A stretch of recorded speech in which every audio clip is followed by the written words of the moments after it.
Bienvenidos otra vez, los recibimos aquí en Bazar, en la ciudad de La Plata, en Contame, en el canal de la Universidad Nacional de La Plata. Y en esta oportunidad, bueno, repetí varias veces La Plata porque vamos a hablar de la capital de la provincia de Buenos Aires, vamos a hablar de su historia, pero también del futuro, de cómo está la ciudad hoy en día. Vamos a hablar un poco de política también y de transporte, porque estamos recibiendo a José Ramón Arteaga. Él es el titular de la Comisión Nacional Reguladora del Transporte y además un dirigente reconocido de la ciudad de La Plata. ¿Cómo estás? Bien, Vero, gracias por la invitación. Muy bien de estar en nuestra ciudad. Contento. A propósito de la ciudad, ¿cómo la ves? Y la veo hace bastante tiempo, por lo menos abandonada, vandalizada, muchos dicen conurbanizada, que no es un dato menor, preocupados sobre todo por lo que es el futuro, la matriz económica, las oportunidades. Vos y yo vinimos de una generación que la ciudad nos dio todo, en materia educativa, laboral. No es lo mismo lo que perciben las generaciones jóvenes respecto a su futuro y la ciudad. ¿Te parece que está todo muy concentrado en el centro, en el casco urbano? Digo, ¿qué pasa con las periferias, el cordón frutihortícola, las industrias? Una ciudad que tiene una falta de planificación importante. Cuando el Estado no está presente, el mercado o los usuarios hacen lo que les parece de alguna manera.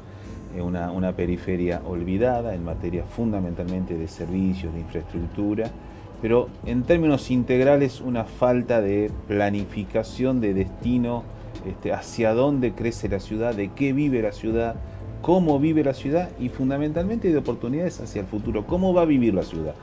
¿De qué van a vivir las próximas generaciones en esta ciudad de La Plata? José, ¿cómo ves el escenario político en la ciudad? Digo, vos sos dirigente del Frente Renovador, hoy en el Frente de Todos. ¿Crees que hay posibilidad de una interna nuevamente, de un acuerdo para, bueno, hacer más fuerza? Mirá, está en discusión si va a haber paso o no va a haber paso y es un dato no menor que incide en cualquier decisión política. Los que estamos en gestión pública, Verónica, estamos abocados a lo que nos corresponde, siempre con un análisis de la política. Las elecciones serán el año que viene.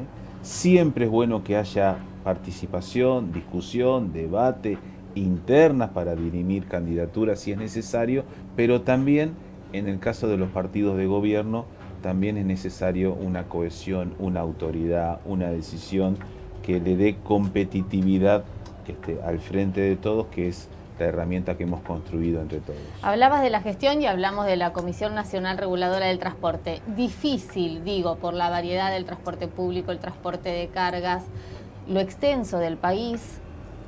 Nos encontramos con un organismo literalmente fraccionado y hiperconcentrado en Ciudad Autónoma de Buenos Aires. Cuando llegamos, Verónica, como casi todo, ¿no? Por lo menos casi durante todo los en el 4 estilo años de macrista y del PRO y Cambiemos. Sí. Un organismo que fue desregulado en su funcionamiento en todo sentido. Y vos sabés que romper y destruir es fácil, volver a construir lleva tiempo, decisión, trabajo. Aún en plena pandemia, hecho no menor, porque nos tocó trabajar muy fuertemente en la regulación, en los protocolos. Acordate que los camiones transporte nunca pararon de trabajar, el transporte público tampoco. Exactamente, eran esenciales, hacían a la vida de la comunidad, al trabajo, con lo cual había que sobrellevar la pandemia en el transporte. Eso nos tocó, para lo cual estamos muy agradecidos a los gremios, a los trabajadores, a las cámaras empresarias, porque entre todos logramos de alguna manera establecer las pautas, las reglas y pasar 2 años terribles para el sistema. Llegamos con 28 delegaciones en todo el país, había provincias que habían cerrado la presencia de la CNRT, había provincias donde... Pero perdóname, ¿quién es control? Digo, si cerraba la delegación... Nadie. No hay inspección de colectivos, de lo técnico, ni de los choferes. Nadie. Con lo cual, Desastre. Eso fue un trabajo. Y sí. Con lo cual volvimos a Paraná, creamos San Luis, creamos Viedma, Carmen de Patagones, creamos Ushuaia y Río Grande. En provincia de Buenos Aires, en provincias grandes, volvimos a crear Mercedes, Junín, Olavarría. Claro. bases en todo el país. La última, objetivo cumplido, ya somos un organismo federal. La semana pasada en Formosa, con Gildo Infran, trabajando tanto en pasajeros como en cargas, con lo cual el objetivo de ser un organismo federal ya está cumplido. Ahora vamos por un organismo inteligente, de inversión tecnológica, despapelizado, tecnologizado, mucha inversión en tecnología. ¿Te referís a los controles? Que no sean con, yo tengo esa imagen, ¿no? Del inspector controlando las horas, las libretas, papeleta, ¿no? Claro, la libreta de las horas trabajadas. Eso ya no es más. Nosotros empezamos con una herramienta tecnológica parecida a un teléfono, que hace eficiente, transparente y ágil la fiscalización. Ahí no hay ningún tipo de... Y ahí queda todo registrado, me refiero a los antecedentes del chofer. Todo registrado, hace más fácil y, te reitero, más transparente la fiscalización. Lo mismo en ferrocarriles, con lo cual estamos implementando un sistema de fiscalización también digital inteligente, y seguimos incrementando los controles de alcoholemia, de sustancias, a los programas históricos de fiscalización como el operativo verano, o en Patagonia el invierno, o el operativo cosecha segura en la zona núcleo. Ahora entre agosto, septiembre, octubre, se denominan los operativos especiales para contingentes estudiantiles, tercera edad, mucho trabajo de control, lo histórico, seguro, licencia, verificación técnica. Ahora es mucho trabajo y muchas infracciones también detectan, los controles son efectivos en ese sentido. Por suerte son efectivos, y en alcoholemia y en sustancia, a nivel profesional, en el transporte público y de carga, no hay tanta incidencia y está bajando los niveles de positividad en sustancias o en alcoholemia. Hay mucho control, mucha presencia, mucha cercanía, ser un organismo en toda la República Argentina. Sí, la presencia del Estado, tiene que ver con eso, ¿no? Es persuasiva, es persuasiva. Si no... Y la sanción es fuerte, es fuerte. Es fuerte retirar la licencia. Es fuerte, la multa es fuerte para un trabajador, la suspensión de la licencia lo suspende en su actividad laboral, tanto en camiones como en choferes de larga distancia de pasajeros, con lo cual la CNRT ha entrado en un proceso de modernización importante, hecho que se lo agradecemos fundamentalmente a Alexis Guerrera, que es nuestro ministro, también a Sergio Massa, que nos ha posibilitado desde la Cámara de Diputados tener presupuesto y herramientas para poder funcionar y trabajar. Ahora, ¿se han detectado casos de choferes que consumieron drogas? Vos hablabas de los controles en los colectivos que hacen viajes estudiantiles. Los padres pueden denunciar, porque también uno mira las gomas uno tuvo experiencia con hijos. Primero, que los padres o las instituciones pueden pedir en el 0800-333-0300 o en nuestra página web, pueden pedir la fiscalización. Bien. Con 10 días de anticipación, Verónica, porque hay que planificarla. Claro. No, y aparte se puede planificar si uno sabe qué día. Exactamente. Hay que planificarla, si no, no damos abasto con tanta demanda. Claro. Lo que más nos cuesta, ¿sabes qué es? Concientizar sobre el uso obligatorio del cinturón de seguridad. Aún en colectivos de pasajeros. Lo usamos en el auto, se usa en el avión, no entendemos por qué en el colectivo de pasajeros de larga distancia parece un adorno. Entonces la CNRT verifica que existan, que funcionen. A veces no están, porque también ahí las empresas... A veces están rotos. Sí, entonces, que existan, que funcionen y que se usen. Por eso es muy importante los programas como los de ustedes, que nos ayudan a tomar conciencia. Vos sabés que está estudiado. Un accidente con cinturón no es lo mismo un accidente sin cinturón. Y además todos los veranos, yo tengo registro de que los veranos hay algún accidente de esos terribles con algún colectivo. Madera, pero siempre. Sí. Ahora, ¿cómo se previene? Porque es recurrente, tiene que ver el alcohol, bueno aunque sabemos que los choferes no tienen que tener alcohol cero. Nosotros incrementamos, a partir de la presencia y la cantidad de bases operativas, la cantidad de fiscalizaciones, pero además creamos equipos psicofísicos, médicos y psicólogos, que aleatoriamente en las terminales de automotores de todo el país pueden llamar a un chofer y hacerle el análisis correspondiente, y tienen la autoridad para bajarlo de la unidad por agotamiento físico, psicológico, lo que dictaminan los profesionales Bien, en esta materia. Que no tiene necesariamente que ver con el consumo de alguna sustancia. No tiene que ver con el consumo, sí con el cansancio. El Ministerio de Trabajo Ese es otro emite... tema, ¿no? Las empresas a veces que explota, a veces, muchas veces. El Ministerio de Trabajo emite la libreta de trabajo. Nosotros controlamos el descanso sobre esa libreta. Pero aún así, los profesionales de la psicología y médicos dictaminan el nivel de agotamiento y cansancio y fatiga de los choferes, y si es necesario tienen la autoridad para decir: señor, este profesional del volante no puede seguir ¿Cuántos conduciendo. choferes tienen que ir en un colectivo de larga distancia, de Bariloche? De mínima dos, y no pueden manejar por más de 12 horas consecutivas. Bien, y eso no hay forma de... Se controla, se sanciona, se suspende, se intima. Hay una responsabilidad de la empresa y del programador de viajes. Hay una responsabilidad hasta penal en caso de accidente, porque todo queda registrado ahora. Claro. Alguien hizo trabajar a esa persona tantas horas. No es solamente la voluntad o no del chofer. Claro. También hay una patronal, y para eso está el Estado, que controla, fiscaliza, sanciona. ¿Cuántos colectivos hay circulando? No, porque ahí uno también tiene que tener la dimensión de... Te voy a dar números de lo que controlamos. A ver. En urbanos, micros urbanos, 18.000 unidades en la región metropolitana. Una locura. En larga distancia, que es servicio público, las empresas que cumplen un contrato y una frecuencia, un destino y un origen, 7.300. En turismo y oferta libre, que son empresas que tienen relación con empresas de turismo, más de 4.000 unidades. Y ahí hay un nivel de informalidad también. Es otro nivel, es otra modalidad de control, pero son 4.000 unidades en todo el país. Combis llegamos a registrar hasta 22.000 también. Y transporte de carga, más de 190.000 unidades en todo el país. ¿Crece el transporte de cargas? Crece mucho.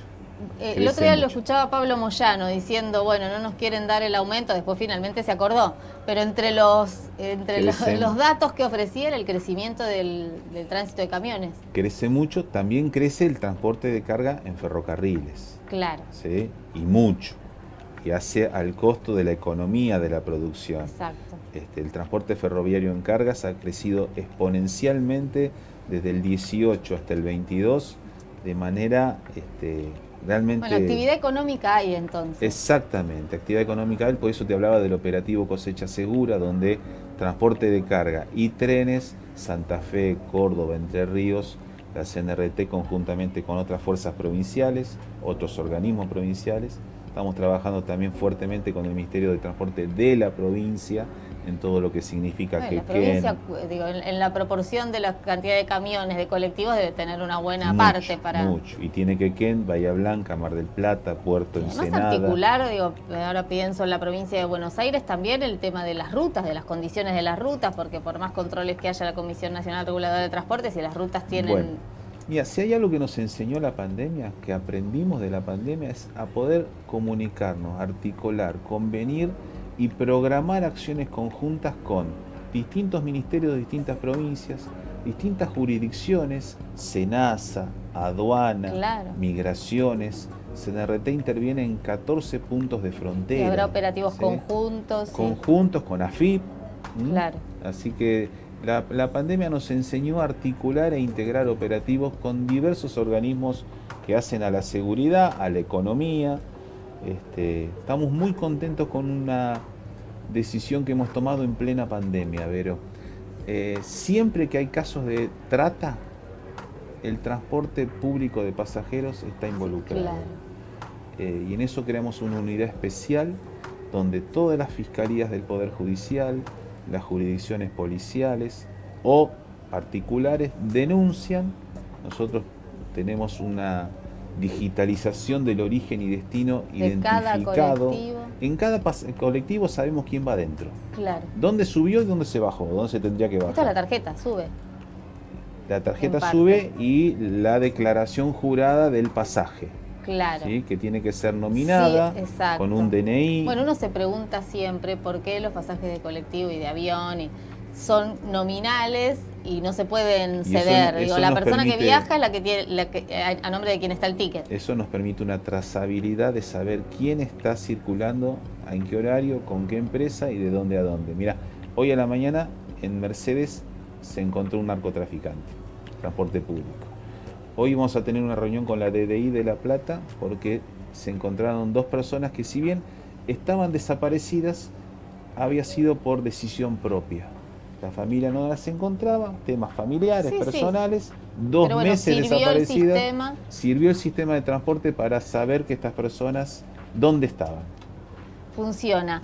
Está articulando el gobierno, digo esto porque, bueno, se habla tanto, ¿no?, de cómo está funcionando el gabinete. ¿Cómo ves el gobierno? ¿Cómo ves al Frente de Todos? Hablamos un poco ya de política. Con desafíos fuertes, con desafíos importantes.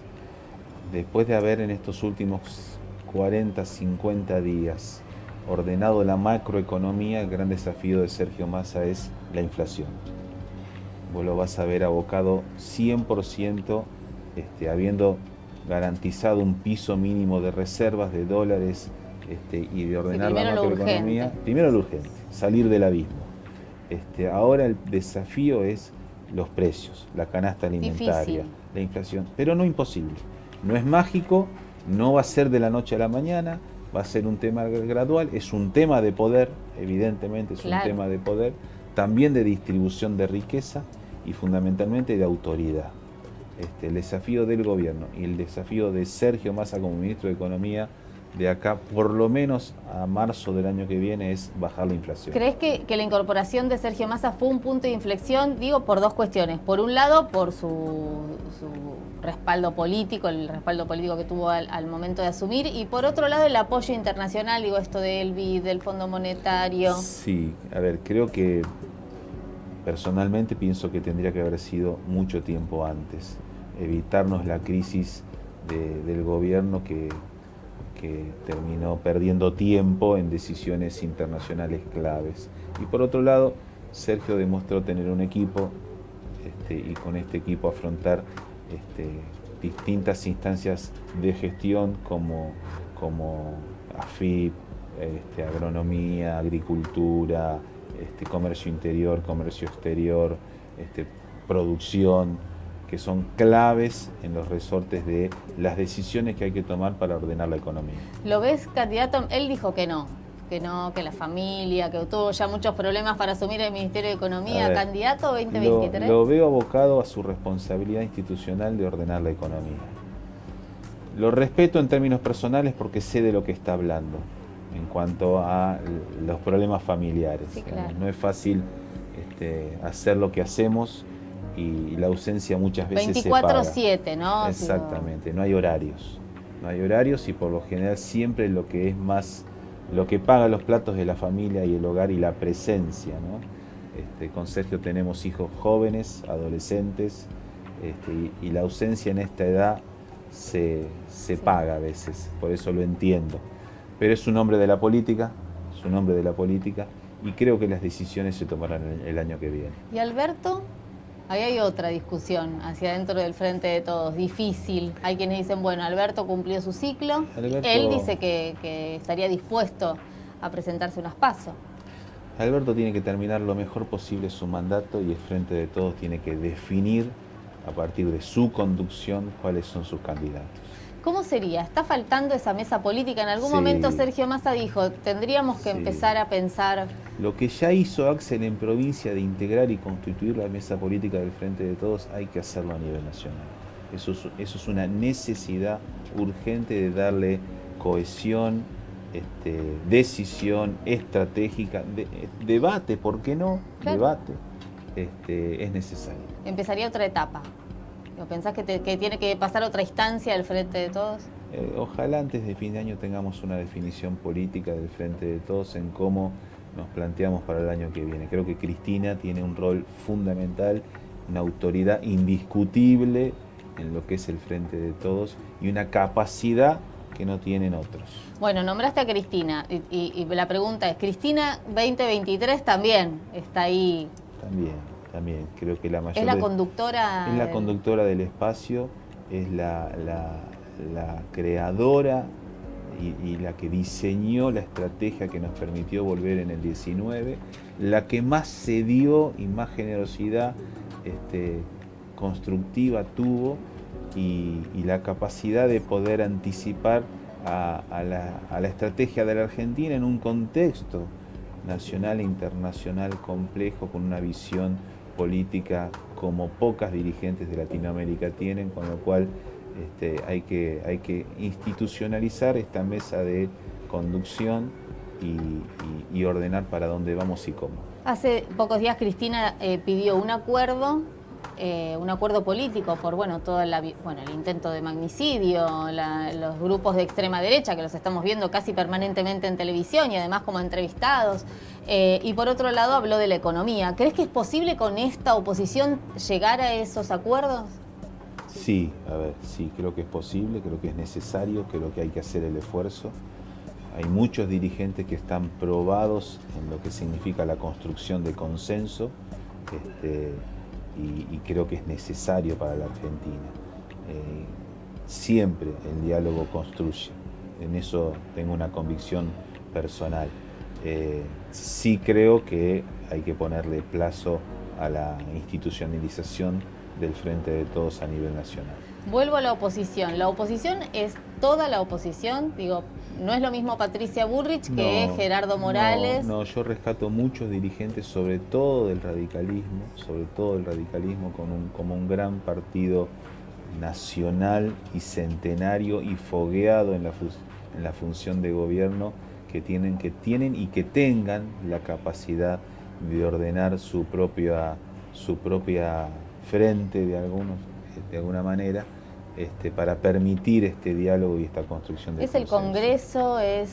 ¿Cuál es el espacio? Digo, porque uno ve que el Congreso es el ámbito natural. Sí, debería ser. Sí hay otros dirigentes que verdaderamente dejan mucho que desear, y ni hablar de la justicia, en esto que vos decías, el atentado, los abogados de los implicados, las empresas que parecen que han financiado, una justicia que es muy lerda y deja mucho que desear en dilucidar este atentado. Realmente hay muchas incertidumbres que, por la salud de la democracia en Argentina y de las instituciones, convendría poner luz sobre esto. ¿Qué expectativa pone el Frente de Todos en el post-gobierno de Alberto? Todas. Un gobierno que ha hecho todo, que ha hecho lo que ninguno en el peor momento del mundo y de la Argentina, que ha transferido como nadie recursos del sector público al privado para seguir generando oportunidades, empleo y actividad económica. Hace 3 meses hablábamos de devaluación, de elecciones anticipadas, nada de eso pasó. También están los medios, ¿no? Ahí va la autocrítica. Hoy miraba Verónica un canal de televisión planteando que Massa se va al BID.